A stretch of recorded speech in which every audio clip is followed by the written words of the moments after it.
berupayalah selalu untuk menghadirkan amal soleh dalam setiap kehidupan kita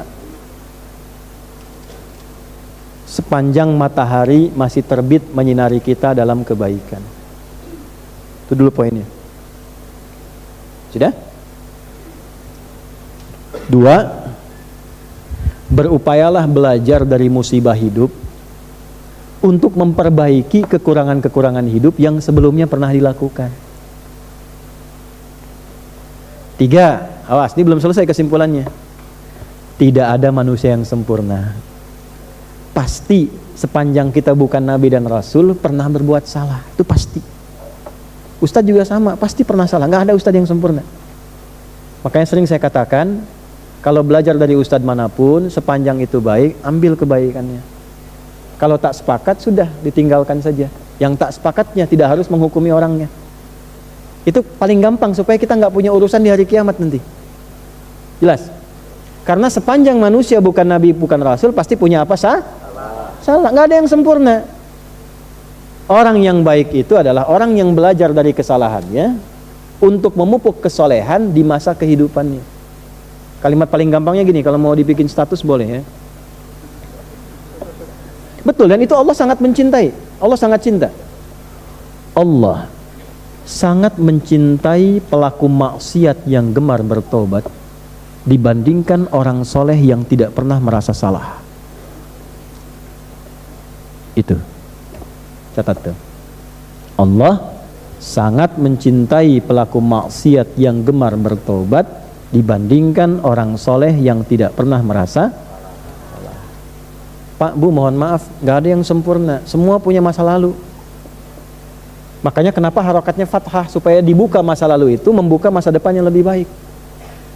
Nah, kadang-kadang untuk menyadarkan kita, dikasih musibah supaya kita sadar yang nggak baik itu perbaiki. Kalau sudah dengan adanya musibah kita berubah, pertahankan itu. Nah, itu Allah sangat cinta. Jadi kalau kita mendekat dengan keadaan pelan pun, Allah menyambut dengan keadaan yang cepat. Dan jangan pernah menyimpulkan kehilangan kasih sayang Allah, betapapun berapa dosa yang pernah kita kerjakan. Sampai turun surat tuh, surat 39 ayat 53. Qul ya ibadiyalladzina asrafu ala anfusihim la taqnatu mir rahmatillah. Muhammad, katakan, sampaikan, viralkan pada hamba-hambaku yang sudah berlumur maksiat, jangan menyimpulkan gak akan pernah mendapat kasih Allah. Innallaha yaghfiru dzunuba jami'a. Semua dosa yang pernah Anda kerjakan, saya kerjakan, kita kerjakan, kalau mau kembali, Allah ampuni semua dosa-dosa itu. Jadi ketika Anda baca ini, idza syamsu kuwirat, ingat dosa. Salah sama ibu, sama bapak, belum minta maaf, sudah meninggal orang tua. Salah asuh anak, sehingga anak berkata yang kasar. Bukan orang lain yang salah, orang tua.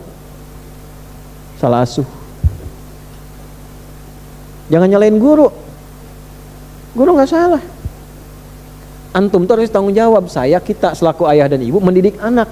Cuman karena nggak sempat sepenuhnya waktu, kita titipin guru-guru mendidik. Kita nitipin tuh supaya dididik, karena kita nggak sempat. Tanggung jawabnya kan bukan guru, harusnya kita. Jadi kalau ada anak salah, jangan salahkan anak dulu.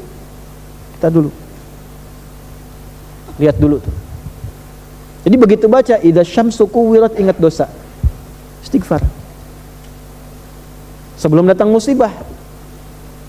Atau yang kedua, musibah kecilnya. Ya, musibah kecil dari ajal itu tiba kematian. Musibah besarnya kiamat. Kalau sudah kiamat gak bisa diralat. Mumpung masih hidup, ralat itu. Diedit, kata-kata edit. Edit lagi dengan taubat. Perbuatan diedit supaya lebih baik. Mumpung masih hidup. Nah, ini kita panjang ngaji nih, sampai 2 jam lebih kita ngaji sampai dengan saat ini. Kesimpulan ini mesti dapat. Kalau sudah dapat seperti itu, iman makin menguat. Ada puncak harapan kepada Allah. Begitu istighfar sudah muncul, dosa diperbaiki, tanda dosa itu dihapuskan oleh Allah, diterima taubatnya, berubah perilakunya menjadi baik. Salah satu tanda.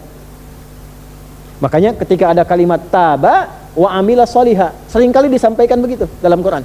Taba wa amila sholiha. Begitu tobat, berubah perilaku jadi baik. Anda kalau pernah berbuat perbuatan kotor di masa lalu, tiba-tiba menangis tobat, terus berubah jadi baik, itu tandanya tobat yang diterima Allah. Dan pesan saya, ingat ya, catat betul pesan ini ya, catat betul. Jangan diingat-ingat lagi perbuatan dulu, selesai. Karena nanti yang paling diandalkan setan menampilkan lagi memori masa lalu itu. Zina, membunuh, mabuk dan sebagainya. Sudah tobat nih jadi baik, sudah nggak senang lagi, udah jangan dipikirin lagi. Teruskan yang amal soleh, masa lalu tutup. Nanti setan akan terus menghadirkan itu dan memberikan kepada Anda satu pandangan bahwa kamu dosanya terlalu besar, belum tentu dimaafkan. Hati-hati. Itu tipu daya setan. Jelas? Nah, jadi ketemu oleh kita, idza syamsu kuwirat, apabila mentari sudah digulung segulung-gulungnya, sehabis-habisnya, ya, masuk ke ayat 14-nya. Alimat nafsum ma ahdarat, barulah manusia sadar selama ini sudah mengerjakan apa, sudah melakukan apa. Bawa situasi kecilnya, tiap kali lihat matahari syukuri nikmat kepada Allah, terima kasih ya Allah. Taubat kita kepada Allah akan dosa-dosa, perbaiki diri kita sampai menghadirkan amalan yang kita pede kita bawa pulang untuk meninggal. Jadi kalaupun meninggal siap.